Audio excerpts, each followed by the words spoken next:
Hello friends, हम लोग कक्षा 11वीं एनसीईआरटी रसायन विज्ञान का चौथा चैप्टर पढ़ रहे हैं, रासायनिक आबंधन एवं आणविक संरचना। इसके पिछले 7वें वीडियो में मैं आपको आणविक कक्षकों के बारे में पढ़ाया है, जिसमें हमने ये बताया है कि जो पहले परमाणु के कक्षक होते हैं वही आणविक कक्षक कहलाने लगते हैं, अणु के कक्षक कहलाते हैं। क्योंकि अणु जब बनता है तो दो या अधिक परमाणु आपस में मिलते हैं, तो उन्हीं के कक्षकों को हम आणविक कक्षक कहने लगते हैं। अब है आणविक कक्षकों के प्रकार। देखिए, आणविक कक्षकों को अपन सिग्मा, पाई, डेल्टा इस तरह के नामों से हम यहां पर डिनोट करते हैं। ठीक है, द्विपरमाणुक अणुओं के आणविक कक्षकों को सिग्मा, पाई, डेल्टा आदि द्वारा नामित किया जाता है। यहां पर द्विपरमाणुक लिखा है, जैसे H2 आप कहें या N2 कहें या O2 कहें, जिसके अंदर सिर्फ दो परमाणु जुड़े होते हैं, उन्हें अपन द्विपरमाणुक कहते हैं। ठीक है, तो उनके आणविक कक्षकों के लिए हमने सिग्मा, पाई और डेल्टा नाम जो है नामित किया है। ठीक है, इस नामकरण में सिग्मा आणविक कक्षक आबंध अक्ष के परितः सममित होते हैं, मतलब सीधे सीधे जुड़े हुए हैं तो सममिति दिखेगी आपको उसमें। जबकि पाई आणविक कक्षक सममित नहीं होते, वो असममित होते हैं, एक निश्चित दिशा में नहीं होते, इसलिए वहां पर सममिति नहीं होती है। इनको जरा ये दो लाइन आप याद कर लेंगे, है ना। उदाहरण के लिए, दो नाभिकों पर केंद्रित 1s कक्षकों का रैखिक संयोग दो आणविक कक्षकों को उत्पन्न करता है। भाई 2s कक्षक जो है सीधे सीधे एक रेखा में जुड़ेंगे, इससे दो आणविक कक्षक बन गए जो आबंध अक्ष के परितः सममित होते हैं, मतलब एकदम सीधे सीधे एक अक्ष के थ्रू बनते हैं, एक अक्ष के साथ रहते हैं, इससे सममिति होती है। इन्हें सिग्मा 1s और सिग्मा 1s स्टार आणविक कक्षक कहते हैं।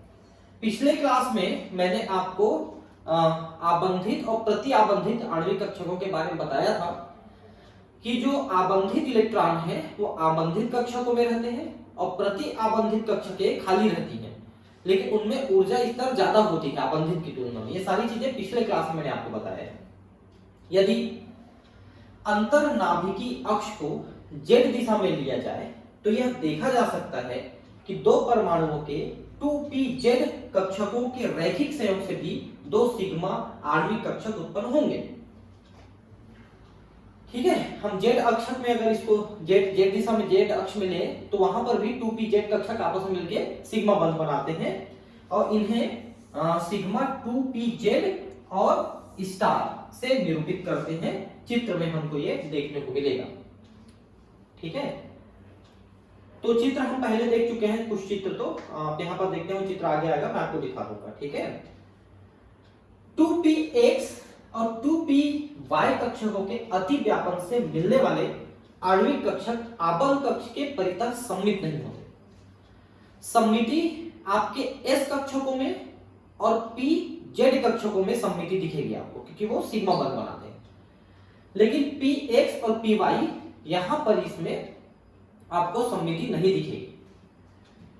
ऐसा आणविक तल के ऊपर धनात्मक लोब तथा आणविक तल के नीचे ऋणात्मक लोब होने के कारण से होता है, क्योंकि आप इसको इस तरह से बनाते हैं तो ऊपर धनात्मक नीचे ऋणात्मक लोब हो जाता है। ऐसे आणविक कक्षकों को पाई और पाई स्टार द्वारा चिन्हित करते हैं। चित्र में इसको भी हम देखेंगे। आबंधन आणविक कक्षक में अंतरानाभिक कक्ष के ऊपर एवं नीचे अधिकतम इलेक्ट्रॉन घनत्व रहता है।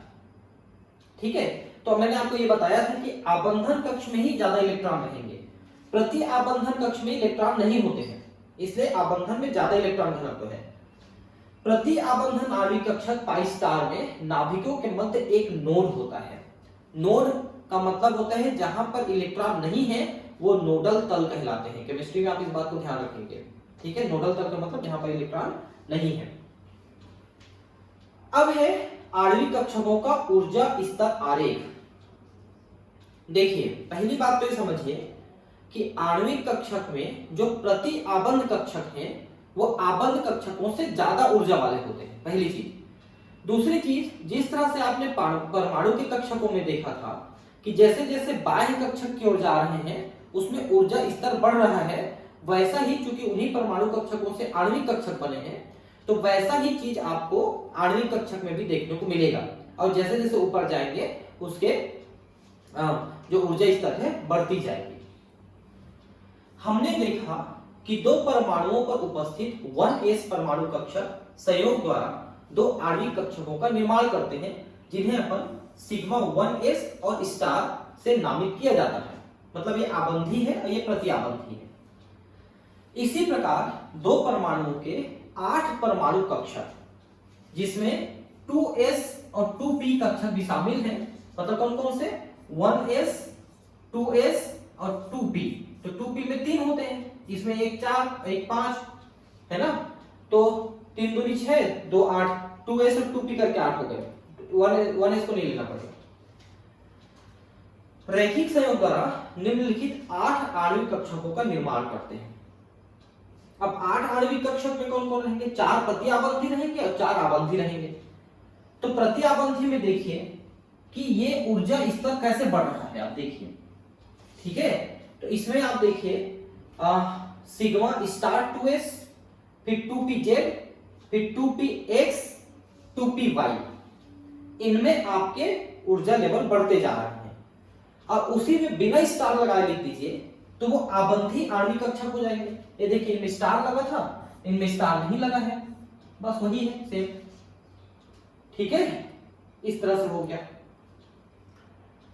इन आणविक कक्षकों के ऊर्जा स्तर प्रायोगिक तौर पर स्पेक्ट्रोमी विधि द्वारा प्राप्त किए जाते हैं। स्पेक्ट्रोमीटर एक्सरे वगैरह का प्रयोग करता है, उच्च ऊर्जा वाले रेडिएशन का विकिरण का प्रयोग करता है और उसकी सहायता से वो इसका मान निकालता है। द्वितीय आवर्त के तत्वों के समनाभिकी द्विपरमाणु अणुओं O2 F2 के आणविक कक्षकों की ऊर्जा का बढ़ता क्रम इस प्रकार है। तो सीधा सीधा द्विपरमाणु हम ले रहे हैं, ऑक्सीजन है, फ्लोरीन है, उनका बढ़ता क्रम देखिए। सिग्मा 1s से स्टार वाले का ज्यादा है, इससे ज्यादा 2s का है, फिर इससे ज्यादा स्टार वाले का है, क्योंकि आबंधी से प्रतिआबंधी हमेशा ज्यादा रहते हैं। लेकिन अब अगले ऊर्जा स्तर में क्या है, इसलिए ये ज्यादा है, फिर उससे ये ज्यादा, फिर pz में रहेगा इससे ज्यादा px और py, क्योंकि ये दोनों में बराबर है, और उससे ज्यादा रहेगा px, और यहां पर थोड़ा सा ध्यान देंगे 2px और 2py इन दोनों में बराबर है। लेकिन स्टार अगर हम लगा देते हैं तो 2px और 2py बराबर हो जाते हैं। मतलब प्रतिआबंधी वाले बराबर हैं दोनों, एक सरवाई के, और आबंधी वाले बराबर। और इससे ज्यादा है स्टार लगा हुआ 2pz, क्योंकि 2pz के बिना स्टार वाले को बीच में लिखे हैं, अब ये स्टार वाले को सबसे आखिरी में लिखे हैं। तो इसके पीछे कई कारण होते हैं कि यहाँ पर स्टार वाला 2pz सबसे ज्यादा ऊर्जा वाला है, जबकि बिना स्टार वाला पहले ही कम ऊर्जा वाले स्तरों में आ चुका है। क्या कारण है ये शायद इस चैप्टर में नहीं है, तो हम इसको नहीं पढ़ेंगे। ठीक है, द्वितीय आवर्त के शेष अणुओं lithium, beryllium, boron, carbon, nitrogen के द्विपरमाणु अणुओं के लिए आणविक कक्षकों की ऊर्जा का क्रम ऊपर दिए गए क्रम से भिन्न होता है। यह क्रम जो है ऑक्सीजन और फ्लोरीन के लिए तो ठीक है, लेकिन बाकी के लिए lithium, beryllium, boron, carbon, nitrogen इनके लिए थोड़ा सा अलग हो जाता है। ये उनके इलेक्ट्रॉन क्लाउड पे डिपेंड करते हैं। इसे बोरान, कार्बन और नाइट्रोजन के लिए कौन कौन सा है देखिए, तो सिग्मा 1s फिर स्टार वाला, फिर 2s स्टार वाला, इससे ज्यादा है 2px 2py, इससे ज्यादा है 2pz, जबकि वहां पर आप देखेंगे कि 2pz जो है इससे पहले आ रहा था यहां पर। ठीक है, और उससे ज्यादा है स्टार वाला एक सरवाई, और सबसे ज्यादा है स्टार वाला 2pz। तो अंतर कहां पर आया, तो अगर आप पलट के देखें तो देखिए यहां पर कि सिग्मा स्टार 2s के बाद 2pz आ रहा था, उसके बाद वो आ रहा था, लेकिन उसमें ये चेंज हो गया, ये यहां आ गया और ये यहां चला गया। ये देखिए चेंज हो गया, देखिए ये पहले आ गया, वो बाद में आ गया, थोड़ा सा चेंज है। आणविक कक्षकों कि ऊर्जा के क्रम में महत्वपूर्ण अंतर यह है कि देखिए सिग्मा 2pz कक्षक की ऊर्जा सिग्मा 2px और 2py आणविक कक्षक से अधिक होती है, वहां पर उससे कम हो रही थी, यहां पर ज्यादा हो रही थी। ये सब जो विशेष विशेष पॉइंट है ना, इनको आपको याद करना है, क्योंकि बोरान, कार्बन और नाइट्रोजन में ये चेंज हुआ, जबकि ऑक्सीजन और फ्लोरीन में उल्टा था, थोड़ा सा चेंज था। तो इनमें से छांटो बोल देगा कि ये वाला किस में मैच करता है, सत्य देगा कि आप बताइए इनमें किस एटम के साथ मैच करता है। तो वहां पर बोरान, कार्बन, नाइट्रोजन में से कोई रहेगा और उधर ऑक्सीजन, फ्लोरीन रहेंगे, तो आपको कंफ्यूजन हो जाएगा अगर आप याद करके नहीं रखेंगे। इलेक्ट्रॉनिक विन्यास तथा आणविक व्यवहार। देखिए इलेक्ट्रॉनिक विन्यास और आणविक व्यवहार, इलेक्ट्रॉनिक विन्यास आपने परमाणु की संरचना बहुत अच्छे से पढ़े हैं, ठीक है। उसके साथ अणु का क्या व्यवहार है, विभिन्न आणविक कक्षकों में इलेक्ट्रॉनों का वितरण इलेक्ट्रॉनिक विन्यास कहलाता है, ठीक है। तो ये तो आप पहले ही पढ़ चुके हैं। इलेक्ट्रॉनों को कक्षकों की ऊर्जा के बढ़ते हुए क्रम में भरा जाता है, ये भी आपने हुन का नियम, पाउली या बोल्ट्जमैन नियम और अबाउ नियम में सब में पढ़ लिए हैं। अणु के इलेक्ट्रॉनिक विन्यास से अणु के बारे में महत्वपूर्ण सूचना प्राप्त हो सकती है, जैसा आगे विवेचित है ना। अब इसको हम देखेंगे अणुओं का स्थायित्व। देखिए अगर आबंधी कक्षक ज्यादा अंदर में है तो ज्यादा ऊर्जा निकली है बंध बनाते समय और अणु ज्यादा स्थायी है, ठीक है। यदि आबंधित आणविक कक्षकों में उपस्थित इलेक्ट्रॉन की संख्या Nb यानी bonded, number of electron bonded, तथा प्रति आबंध कक्षकों में इलेक्ट्रॉनों की संख्या Na है, नॉन बॉन्डेड, ठीक है। तो अगर अणु का स्थायित्व कब होगा, जब बॉन्डेड वाले की संख्या, इलेक्ट्रॉनों की संख्या नॉन बॉन्डेड वाले इलेक्ट्रॉनों की संख्या से ज्यादा होगा। ज्यादातर इलेक्ट्रॉन बॉन्ड हो जाएंगे, उससे ज्यादा ऊर्जा निकलेगी। लेकिन अगर उल्टा हो गया, नॉन बॉन्डेड वाला ज्यादा हो गया, बॉन्डेड वाला कम हो गया, तो अणु अस्थायी हो जाएगा। क्यों? क्योंकि वहां पर फिर ऊर्जा नहीं निकल पाएगी उतनी ज्यादा और वो अस्थायी हो जाएगा अणु। तो इनको जो दोनों फार्मूले का आप याद रखेंगे, बॉन्डेड वाला ज्यादा होना चाहिए तो अणु स्थायी रहेगा, नॉन बॉन्डेड ज्यादा रहेगा तो अणु स्थायी नहीं रहेगा।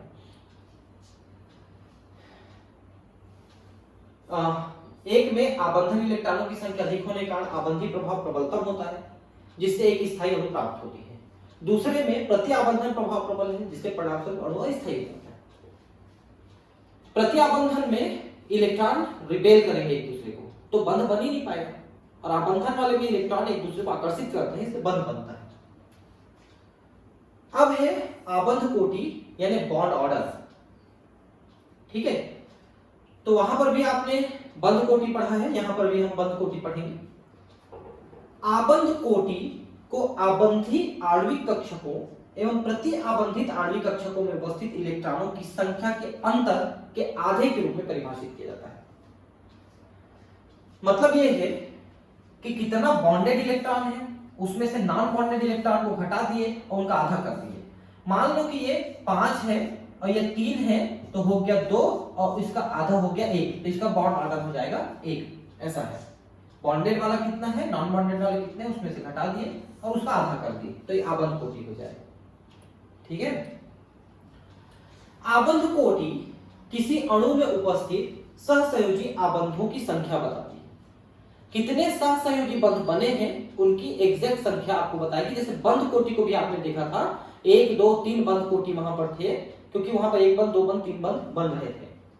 यदि बॉन्डेड वाले ज्यादा हैं नॉन बॉन्डेड से, तो आबंध कोटि धनात्मक होगी और अणु स्थायी होगा, और अगर बॉन्डेड वाले नॉन बॉन्डेड से कम होंगे या शून्य होंगे, बराबर होंगे दोनों, तो अणु अस्थायी होगा, क्योंकि बॉन्ड बनेगा नहीं, ऑर्डर 0 हो जाएगा या उससे कम हो जाएगा।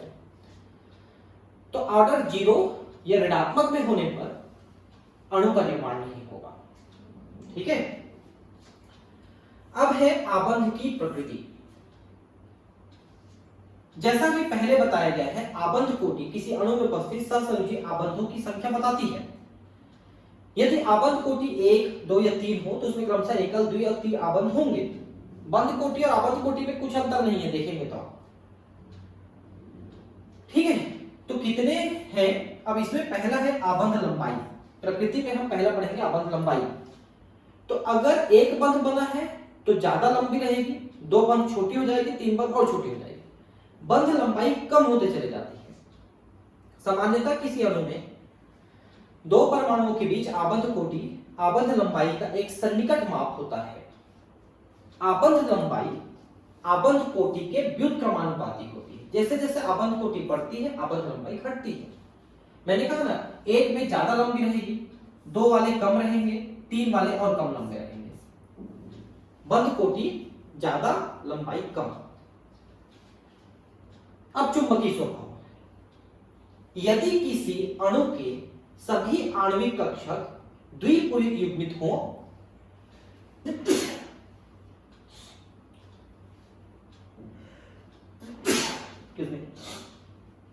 यदि किसी अणु के सभी आणविक कक्षक द्विपरित युग्मित हो तो पदार्थ प्रतिचुंबकीय होता है। ऐसे अणु चुंबकीय क्षेत्र में प्रतिकर्षित होते हैं। परंतु यदि किसी अणु के एक या अधिक आणविक कक्षकों में अयुग्मित इलेक्ट्रॉन हो तो वह अणु अनुचुंबकीय होता है। ऐसे अणु चुंबकीय क्षेत्र में आकर्षित होते हैं। पहले आप प्रतिचुंबकीय यानी डायमैग्नेटिक और अनुचुंबकीय मतलब पैरामैग्नेटिक, इनका अर्थ समझिए। प्रतिचुंबकीय डायमैग्नेटिक चुंबकीय क्षेत्र में प्रतिकर्षित होगा और अनुचुंबकीय पैरामैग्नेटिक आकर्षित होगा। तो आकर्षित तब होगा, अनुचुंबकीय तब होगा जब उसमें इलेक्ट्रॉन अयुग्मित हो, मतलब उसमें पेयरिंग ना हुआ हो, बंध मतलब बंध या उसके जोड़े ना बने हो, अयुग्मित हो, तब वो डायमैग्नेटिक हो जाएगा। लेकिन अगर ये पूरी तरह से युग्मित हो तो उसमें फिर चुंबक के प्रति प्रतिकर्षण हो जाएगा और वो प्रतिचुंबकीय हो जाएगा।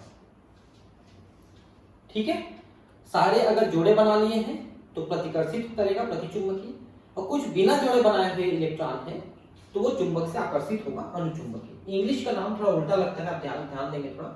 प्रतिचुंबकीय का मतलब डायमैग्नेटिक और अनुचुंबकीय का मतलब पैरामैग्नेटिक। अब है समनाभिकी द्विपरमाणु अणुओं में आबंधन। मतलब एक जैसे दो परमाणु अगर मिल जाते हैं तो उनके बीच में आबंधन कैसे होगा? जैसे हाइड्रोजन में H मिल गया या ऑक्सीजन में O मिल गया, ऐसा। तो पहला है हाइड्रोजन अणु। यह हाइड्रोजन के दो परमाणुओं के संयोजन से बनता है। ठीक है, हाइड्रोजन के दो परमाणु आपस में एक एक इलेक्ट्रॉन का संयोजन करते हैं तो बनता है। प्रत्येक हाइड्रोजन के 1s कक्षक में एक इलेक्ट्रॉन होता है, क्योंकि हाइड्रोजन का जो परमाणु क्रमांक 1 है तो इसके में सिर्फ एक इलेक्ट्रॉन है, वो भी 1s कक्षक है, 1s1 लिखते हैं। अतः हाइड्रोजन के अणु में कुल 2 इलेक्ट्रॉन होंगे। जब 2 हाइड्रोजन मिल जाएंगे 2 ही इलेक्ट्रॉन होंगे और वो सिग्मा 1s आणविक कक्षक में उपस्थित होंगे। तो हाइड्रोजन के इलेक्ट्रॉनिक विन्यास क्या होगा? Sigma 1s²। यह हाइड्रोजन अणु का इलेक्ट्रॉनिक विन्यास है। हम अणु का और परमाणु का अलग अलग इलेक्ट्रॉनिक विन्यास लिख सकते हैं। ठीक है, हाइड्रोजन अणु की आबंध कोटि को इस प्रकार परिकलित किया जा सकता है। कैसे निकालते हैं आबंध कोटि? तो बॉन्डेड इलेक्ट्रॉन में नॉन बॉन्डेड को घटा के हाफ कर देते हैं। बॉन्डेड 2 है, नॉन बॉन्डेड 0 है, बाई 2 यानी 1। तो यहाँ आबंध कोटि 1 हुआ, मतलब हाइड्रोजन हाइड्रोजन के बीच में एक बंध बना है। इसका अर्थ यह है कि हाइड्रोजन अणु में हाइड्रोजन के 2 परमाणु एक दूसरे से एकल सहसंयोजी आबंध द्वारा आबंधित। वही बात मैंने बताया कि दोनों के बीच में एक सहसंयोजी बंध, क्योंकि आबंध कोटि 1 आ रहा है। हाइड्रोजन अणु की वियोजन ऊर्जा 438 किलोजूल पर मोल पाई गई है। जब आप इसको तोड़ना चाहोगे तो उतनी ऊर्जा देनी पड़ेगी, जब ये बना था बंध तो उतनी ऊर्जा निकली थी। इसको थोड़ा सा ध्यान रखेंगे ना, डेटा आप ध्यान रखना सीखिए। और आबंध लंबाई 74 पिकोमीटर है। दोनों के बीच में 74 पिकोमीटर। पिकोमीटर का मतलब 10 की घात -12 है, पी मतलब मीटर है ना, पिकोमीटर -12, उसको भी याद रखेंगे। क्योंकि हाइड्रोजन अणु में कोई अयुग्मित इलेक्ट्रॉन नहीं है, इसलिए यहां प्रतिचुंबकीय है, चुंबक के प्रति प्रतिकर्षित होगा, डायमैग्नेटिक है। अगर अनपेयर्ड इलेक्ट्रॉन रहते तो फिर वो अनुचुंबकीय होता। हीलियम अणु He2, हीलियम परमाणु का इलेक्ट्रॉनिक विन्यास 1s² है। परमाणु में ही 1s² हो गया है, वो डुप्लेट अपना पूरा करके रखा है। प्रत्येक हीलियम परमाणु में 2 इलेक्ट्रॉन होते हैं, इसलिए He2 अणु में कुल 4 इलेक्ट्रॉन होंगे। ये ऐसे बनते हैं कि हीलियम का, देखिए हीलियम में 1s² है, तो इसमें से एक शिफ्ट होकर 2s1 में आ जाता है, तो 1s1 और 2s1 हो जाते हैं, तब ये दोनों एक एक बंध बनाते हैं। ऐसे ही दूसरे हीलियम के साथ हुआ। ये इलेक्ट्रॉन सिग्मा 1s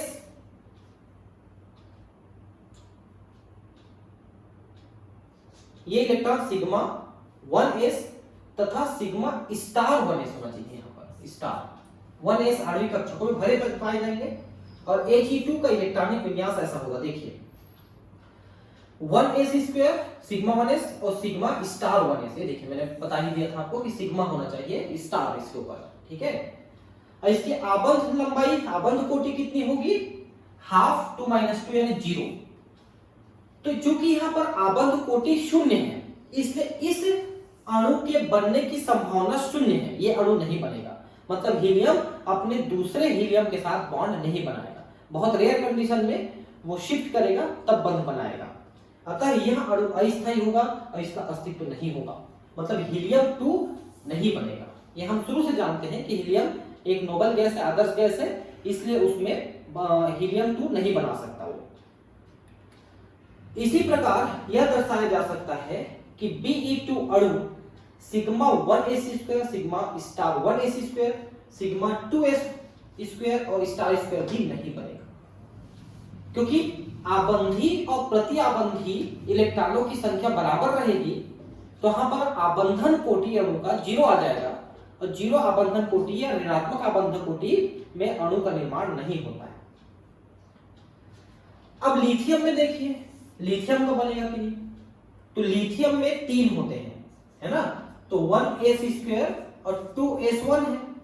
ये देखिए अब एक और आ जाएगा, तो लिथियम 2 बनेगा अगर, तो सिग्मा 1s² स्टार 1s² और सिग्मा 2s²।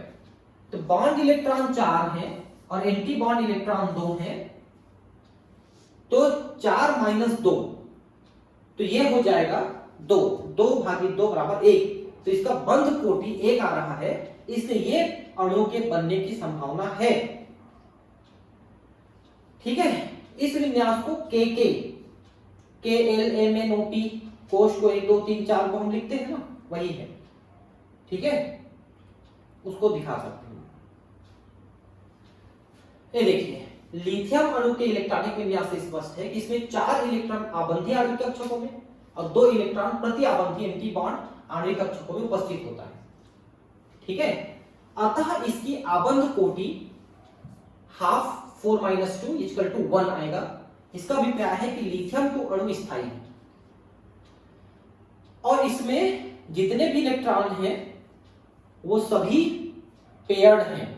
अनपेयर्ड यानी कि अकेला इलेक्ट्रॉन नहीं है, क्योंकि इसमें कोई भी अयुग्मित इलेक्ट्रॉन नहीं है, भले ही चाहे बॉन्डेड हो नॉन बॉन्डेड हो, लेकिन जोड़े में, इसलिए यह प्रतिचुंबकीय होगा क्योंकि अयुग्मित इलेक्ट्रॉन नहीं है।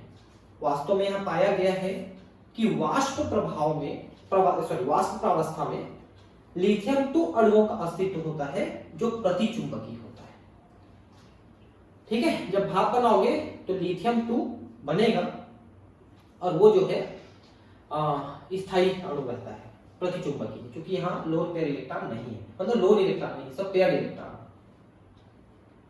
अकेला नहीं है। अब कार्बन 2 बनता है कि नहीं देख लेते हैं। कार्बन का इलेक्ट्रॉनिक विन्यास 1s², 2s², 2p2 है, कुल 12 इलेक्ट्रॉन है। अगर हम C2 बनाए तो 12 इलेक्ट्रॉन, क्योंकि एक कार्बन में 6 तो 2 कार्बन में 12 इलेक्ट्रॉन, तो 12 इलेक्ट्रॉन का इलेक्ट्रॉनिक विन्यास कैसे लिख सकते हैं, sigma 1s² star 1s², sigma 2s² star 2s², और क्या सिग्मा 2πx² y², ठीक है, इतने सारे। तो कितने इलेक्ट्रॉन हो गए देखिए, है ना, ये 2 2 4 2 6 और 2 8 इलेक्ट्रॉन, 8 इलेक्ट्रॉन नॉन बॉन्डेड है, और मतलब बॉन्डेड है, सॉरी बॉन्डेड और नॉन बॉन्डेड ये 2 और ये 2 4 आ रहा है यहां पर,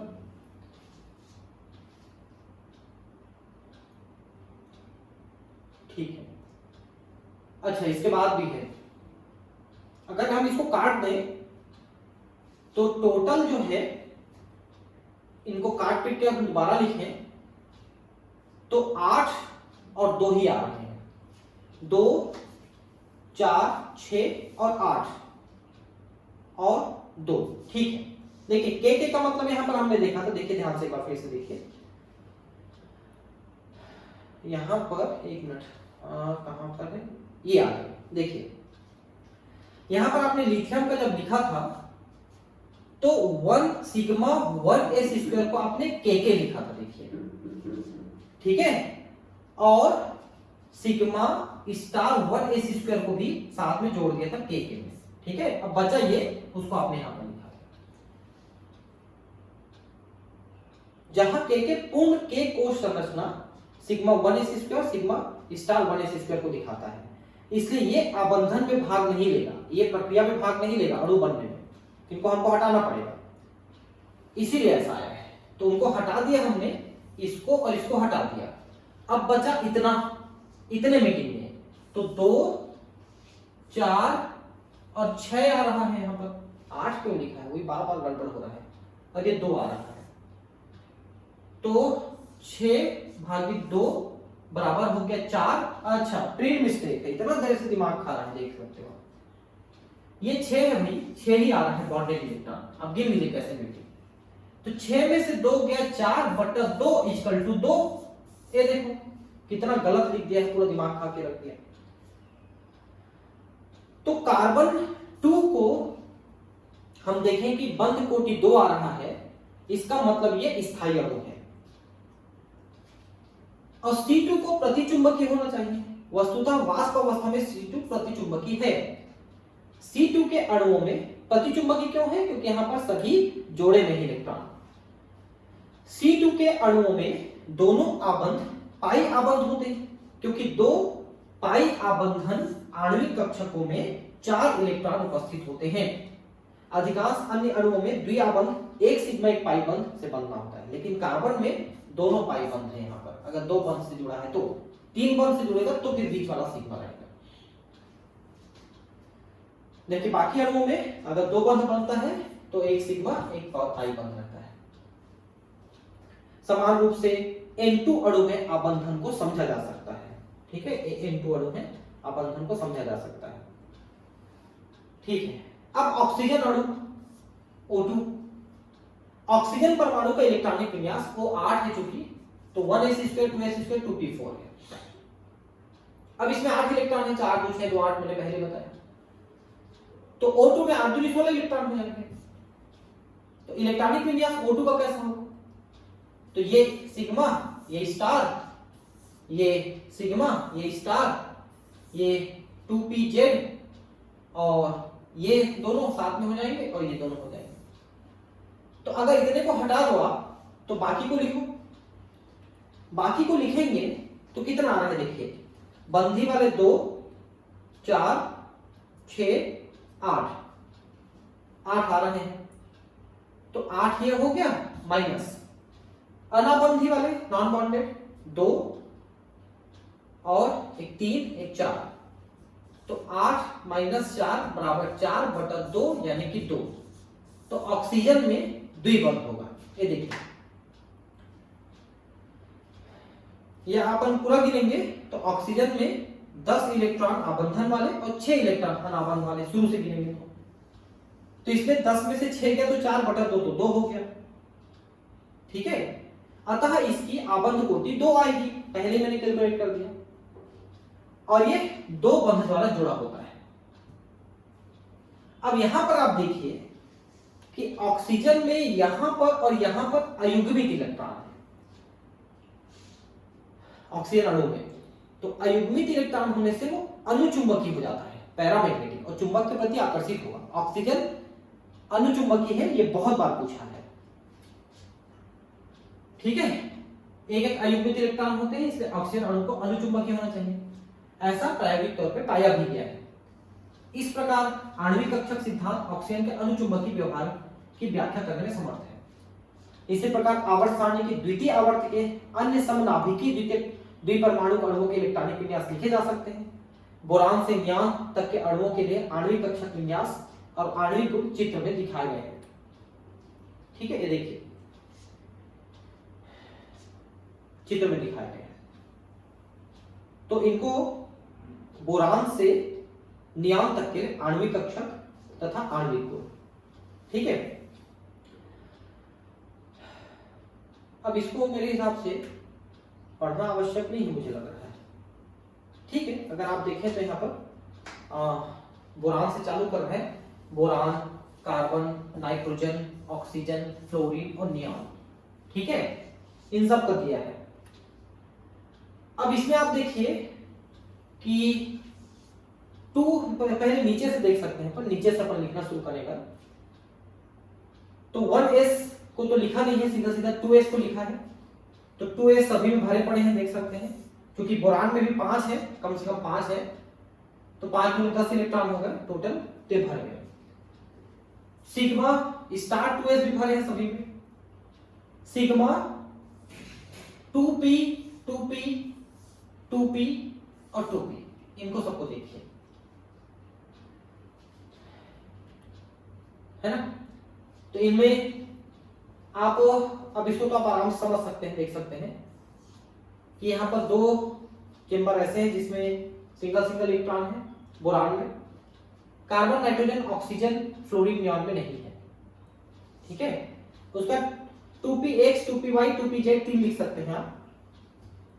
तो नाइट्रोजन से आना चालू हुआ है, 2px में नाइट्रोजन में आ गया है, 2py में वहां पर ऑक्सीजन, नाइट्रोजन के बाद ऑक्सीजन में आया, फिर 2pz जो है फ्लोरीन में आ गया। तो ऑक्सीजन में भी देख सकते हैं कि 2 अयुग्मित इलेक्ट्रॉन है, इसलिए ये भी अनुचुंबकीय होगा। बोरान भी अनुचुंबकीय है ना। और इनके आबद्ध कोटि 1 2 3 4 1 और 0 आ रहा है। तो 0 है तो नियान 2 नहीं बनेगा, आदर्श गैस इससे बंधन नहीं बनाता है। ठीक है, तो देखिए अनुचुंबकीय एक हो गया बोरान, ठीक है, और एक अनुचुंबकीय हो गया ऑक्सीजन, बाकी सभी प्रतिचुंबकीय है, देख सकते हैं। अब संयोजी इलेक्ट्रॉन विन्यास आप देख सकते हैं, संयोजी कोष में किस तरह से इलेक्ट्रॉनिक विन्यास है। तो सिग्मा 2s² स्टार 2s² पाई 2p², 2p x का है, y का है या z का है, तीनों को एक एक यहाँ पर लिख सकते हैं। ठीक है, एक इसमें लिख सकते हैं, एक इसमें लिख सकते हैं, एक इसमें लिख सकते हैं, तीनों को अलग अलग लिख सकते हैं। ठीक है,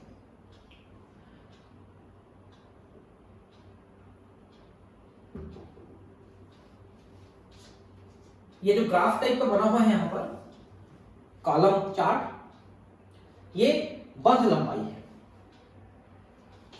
बोरान का बहुत कम है और उससे कम फ्लोरीन का है, क्योंकि ये अणु छोटे हैं और बहुत क्लोजली बॉन्ड बनाते हैं। ठीक है, उसके बाद देखिए है क्या, यहां पर बता देते हैं। आबद्ध लंबाई जो है, ये जो डार्क वाला है ये आबद्ध लंबाई है। ठीक है, और जो पीला वाला है ये आबद्ध ऊर्जा है, आबद्ध ऊर्जा पीला वाला। ठीक है, किलो जूल पर मोल में ये ऊर्जा निकली कितनी। तो जहां पर ऊर्जा कम निकलेगी वहां की बंध लंबाई ज्यादा रहेगी, और जहां पर ज्यादा ऊर्जा निकलेगी वहां बंध लंबाई थोड़ी कम हो जाएगी। ऐसा एक कंसेप्ट आप लगा सकते हैं। तो बोरान जब बनेगा तो इसकी ऊर्जा कम निकलेगी, बंध लंबाई 150 में। जब कार्बन बनेगा तो ऊर्जा 620, बंध लंबाई 131, थोड़े कम हो गए। नाइट्रोजन के बनते समय काफी ज्यादा ऊर्जा निकली तो बंध लंबाई और कम हो गई। यहां पर थोड़ी कम निकली तो बंध लंबाई बढ़ गई, और कम निकली तो बंध लंबाई और बढ़ गई। क्योंकि ऊर्जा निकलने का मतलब है वो ज्यादा पास में आ रहे हैं तो ज्यादा ऊर्जा निकलेगी, तो बंध लंबाई कम हो जाएगी। दूर रहेंगे तो ऊर्जा कम निकलेगी और बंध लंबाई ज्यादा रहेगी, एक दूसरे के विपरीत काम करते हैं। तो आप देखिए एनसी व आरटी वाले में कितना बढ़िया काम किया है। मैंने हमेशा एनसीईआरटी को नमस्ते किया है, क्योंकि वो छोटे से चीज में बहुत सारा इंफॉर्मेशन देता है। आप इतने छोटे से चार्ट में ये सारा इंफॉर्मेशन ले लिए कि boron, carbon, nitrogen, oxygen, fluorine, neon में कैसे कैसे इलेक्ट्रॉनिक विन्यास है, अनुचुंबकीय, प्रतिचुंबकीय, बंध कोटि कितना है ना, ऊर्जा कितनी निकली, कितनी लंबाई है, ये सब आप एक छोटे से चार्ट में इसकी जानकारी आपको मिल रही है। आणविक कक्षकों का क्रम तथा उसमें इलेक्ट्रॉनों की संख्या दर्शाई गई है। आबंध ऊर्जा, आबंध कोटि, चुंबकीय गुण, संयोजी इलेक्ट्रॉन विन्यास, कक्षक का आरेखों के नीचे प्रदर्शित, सब चीज को मैंने दिखाया आपको। ठीक है, अब है हाइड्रोजन आबंधन। इसको जरा ध्यान से समझिए। आपने इलेक्ट्रोनिगेटिविटी पढ़ा, इलेक्ट्रॉन ऋणता। इसमें हमने क्या देखा था? हमने ये देखा था कि मान लो आप और मैं जो है बंध बना रहे हैं, एक इलेक्ट्रॉन, 1 रुपए मैंने दिया, 1 रुपए आपने दिया, तो हम दोनों के बीच में रहना चाहिए क्योंकि दोनों ने 1 रुपए दिया। लेकिन आप ज्यादा ताकतवर हो, आपने गुल्लक को अपने तरफ खिसका के रख लिया थोड़ा सा अपने पास, और बोले कि देखो ये इलेक्ट्रॉन तुम्हारा भी है ना, तुम अपना समझना, कोई दिक्कत नहीं, साझे का है, लेकिन थोड़ा मेरे तरफ रहेगा, इसलिए तुम चिलपो नहीं करोगे। ऐसा उसने दादागिरी करके अपने तरफ खींच लिया।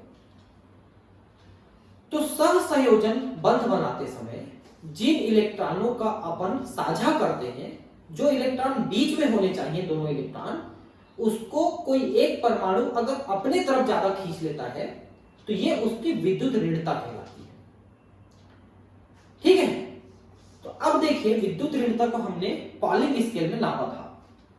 तो फ्लोरीन की यहां पर 4 थी, ठीक है, फ्लोरीन की यहां पर 4 थी, ऑक्सीजन की 2, सॉरी 3.5 ऑक्सीजन की, नाइट्रोजन की 3 और हाइड्रोजन की 2.1। मतलब ये है कि बाकी जो परमाणु है वो इनसे कम ही रहेंगे। एक क्लोरीन का भी 3 रहता है लेकिन शिल्डिंग इफेक्ट, तो वहां पर ज्यादा महत्वपूर्ण नहीं बनता। तो जो ज्यादा ताकतवर है वो इलेक्ट्रॉन को अपने तरफ खींचेगा। अब जैसे आप समझिए एक जल का अणु बनना, जल के अणु में 1 ऑक्सीजन और 2 हाइड्रोजन होते हैं। इन्होंने एक इलेक्ट्रॉन इधर, एक इलेक्ट्रॉन इधर, मतलब 1 इलेक्ट्रॉन हाइड्रोजन का, 1 ऑक्सीजन का, 1 हाइड्रोजन का, 1 ऑक्सीजन का, ऐसा इन्होंने साझा किया है। तो साझा है तो इनके बीच में इलेक्ट्रॉन होने चाहिए, लेकिन ऐसा नहीं हुआ। देखिए ऑक्सीजन की विद्युत ऋणता 3.5 है, हाइड्रोजन की 2.1 है, मतलब हाइड्रोजन कमजोर है, ऑक्सीजन ज्यादा पावरफुल है। तो ऑक्सीजन ने इलेक्ट्रॉन पेयर को थोड़ा अपने तरफ खींचता लिया। अब इलेक्ट्रॉन जब ऑक्सीजन की तरफ आ गए तो ऑक्सीजन इसके कारण से थोड़ा सा ऋण आवेश और हाइड्रोजन में थोड़ा सा धन आवेश आ गया। ये थोड़े को अपन डेल साइन से दिखाते हैं। माइनर चार्ज आ गए ऑक्सीजन में और हाइड्रोजन में। अब ये समझ लो कि एक प्रकार से पोलर हो गए, धन आवेश ऋण आवेश हो गया। अब यहां पर मान लो हम एक और जल का अणु बनाते हैं। चलो एक जल का अणु और बना लिया हमने, इसमें भी ऋण आवेश है, इसमें भी धन आवेश है, इसमें भी धन आवेश है, थोड़ा थोड़ा। ऐसे बहुत से अणु चारों तरफ एक दूसरे के आसपास होते हैं। तो अब चूंकि इनमें धन आवेश ऋण आवेश हर अणु में थोड़ा थोड़ा विकसित हो गया है, तो ऐसा होगा क्या कि इसका एक का धन आवेश इसके ऋण आवेश से थोड़ा आकर्षित हो जाएगा। मतलब ऑक्सीजन में ऋण है, इसके हाइड्रोजन में धन है, तो इसका हाइड्रोजन इसके ऑक्सीजन से थोड़ा आकर्षित हो जाएगा। इनके बीच में एक बंध बनेगा। समझ रहे हैं बात को? मतलब एक का हाइड्रोजन जो धन आवेशित है, दूसरे अणु के ऑक्सीजन जो ऋण आवेशित है, उससे एक बंध द्वारा जुड़ेगा। वह बंध बहुत ताकतवर नहीं रहेगा, लेकिन ठीक ठाक स्थिति में रहता है। तो ऐसे बंध को हम हाइड्रोजन बंध कहते हैं, जहां पर हाइड्रोजन अपने से ज्यादा विद्युत ऋणता वाले परमाणु के साथ जुड़ जाता है, तो हम उसे कहते हैं हाइड्रोजन बंध। ठीक है, यही कारण है कि जल के अणु एक दूसरे से इस तरह से जुड़े हुए हैं, इसलिए जल जो है सामान्य तापक्रम पर द्रव है। जबकि इसी तरह की संरचना H2S हाइड्रोजन सल्फाइड में भी होती है, लेकिन सल्फर की विद्युत ऋणता हाइड्रोजन की तुलना में कम या बराबर के आसपास है। इनमें हाइड्रोजन बंध नहीं बनता, इसके अणु ज्यादा पास नहीं आ पाते। तो सामान्य तापक्रम पर H2S एक गैस है, जबकि H2O सामान्य तापक्रम पर भी एक द्रव है, क्योंकि वहां पर अणु थोड़े ज्यादा पास आ जाते हैं। गैस के अणु ज्यादा दूर होते हैं, द्रव के अणु थोड़े पास होते हैं, ठोस के अणु और पास होते हैं। तो अणु पास में क्यों आएंगे? जब अणुओं के बीच में ज्यादा आकर्षण बल बनेगा तो ज्यादा पास में आएंगे। तो H2O में चूंकि अणुओं में इस तरह का एक अतिरिक्त आकर्षण बल विकसित हो रहा है हाइड्रोजन बंध के रूप में, इसलिए वो अणु ज्यादा पास में आ गए और वो द्रव के रूप में हो गया। जबकि HF में यह हाइड्रोजन बंध और ज्यादा पावरफुल बनेगा, क्योंकि हमने ऑक्सीजन 3.5 के साथ बनाए हैं, अगर ये 4 के साथ बनेगा तो और ज्यादा पावरफुल होगा। तो HF के अणु और पास आ जाएंगे तो वो सामान्य तापक्रम पे ठोस हो जाएगा। HF ठोस है, H2O द्रव है, जबकि H2O ये गैस है। उसके पीछे हाइड्रोजन बंध की उपस्थिति अनुपस्थिति और उसकी क्षमता पे ये निर्भर करता है। ठीक है, समझ गए? तो मतलब ये है कि ये पूरी तरह से विद्युत ऋणता पे निर्भर करता है। विद्युत ऋणता के कारण से हाइड्रोजन ऑक्सीजन में धनावेश ऋणावेश हो गया और दूसरे के धनावेश ऋणावेश से आकर्षित हो रहे हैं। नाइट्रोजन, ऑक्सीजन, फ्लोरीन ये तीनों अत्यधिक विद्युत ऋणात्मक तत्व।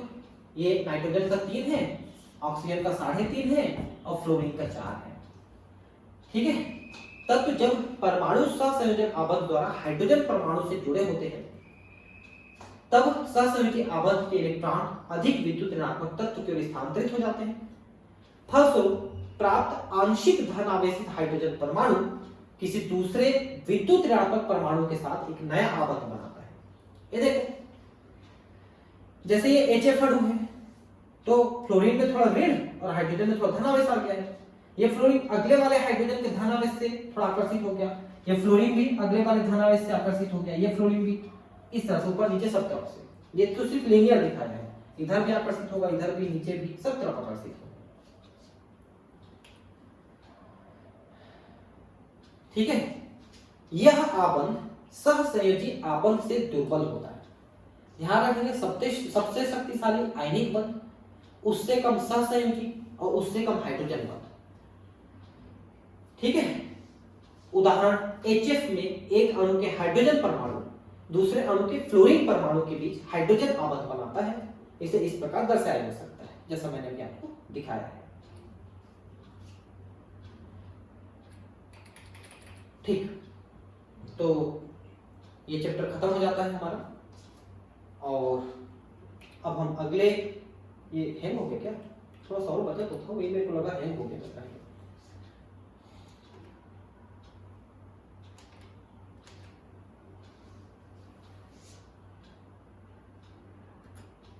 ये हैंग हो गया है तो हम देख लेते हैं इसको। अगर थोड़ा बहुत होगा तो मैं अगले वीडियो में इसको पढ़ा दूंगा, है ना। Thank you, bye.